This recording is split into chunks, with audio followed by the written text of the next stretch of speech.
to teach a topic, state reduction and assignment.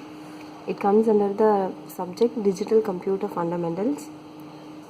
The main objective of state reduction is to reduce the number of flip-flops used in the circuit. When the number of flip-flops used in the circuit is reduced, the overall cost of the circuit is reduced. They will give you a state diagram like this. We have to make a state table from that. So in the state diagram, the input and output are separated by a line. So this is your input and this is your output. So for first case, if the present state is A and if input is 0 and output is also 0, then the next state is A itself. It comes to A itself. From A, if the input is 1 and if the output is 0, the next state is B. So the input is 1, output is 0, then the next state is B. Similarly, from B, if the input is 0 and output is 0, the next state is C.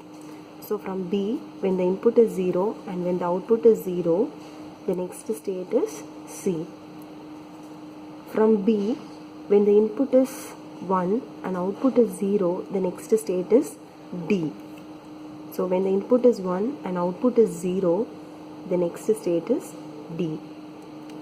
Again, from C, when the input is 1 and output is 0, the next state is D. So from C, when the input is 0 and output is 0, when input is 1 and output is 0, input is 1 and output is 0,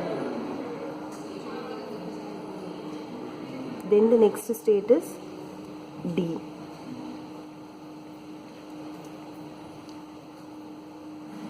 From C, if the input is 0 and output is again 0, then the next state is A. From D, when the input is 0 and output is 0, next state is E. So from D, when input is 0 and output is 0, the next state is E. From D, when input is 1 and output is 1, the next state is F. So when input is 1 and output is 1, next state is F. Similarly, we have to fill for the remaining values also.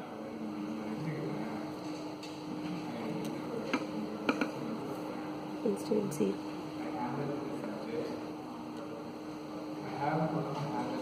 Instead 0. This is the final state table which we have obtained through this state diagram. So in this state table, now we have to check for the next state and the output value. If the next state and output value are same, then we can take one state over the other. Like we can cancel one for other. Say for example, here we have the next state for G as A and F. Similarly, we have the next state of E as A and F.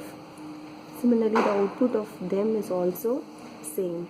So for this, either we can take G or E and eliminate the other one.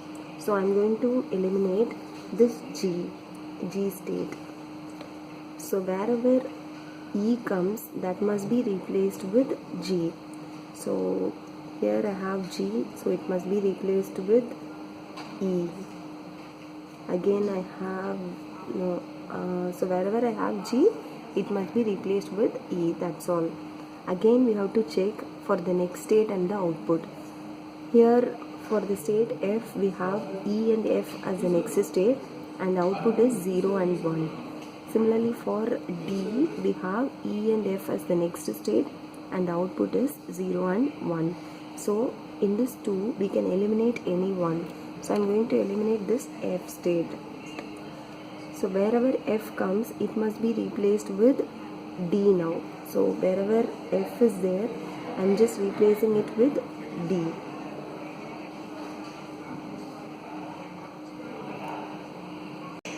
This is the reduced state table obtained after eliminating the values. And here if you see, you can find for for C state and E state, you have A, D as your next states, but the output here is different, 0, 0 and 0, 1. So this states cannot be eliminated. So there is a condition like the next state and output should be same. Only then the state can be eliminated. So with the help of this reduced state table, now we will have to make the reduced state diagram. We have taken the states. So the first state is A. When the input is 0, so this is the input. When the input is 0 and when the output is 0, then the next state is A itself. So we have to come back to A itself. When the input is 1, when the output is 0, then the next state is B. So when the input is 1, when the output is 0, the next state is B. Similarly for B, when the input is 0 and output is 0, then the next state is C.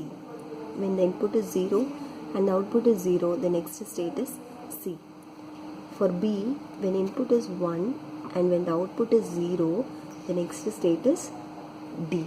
So this is how we have to complete the diagram for reduced state table equations.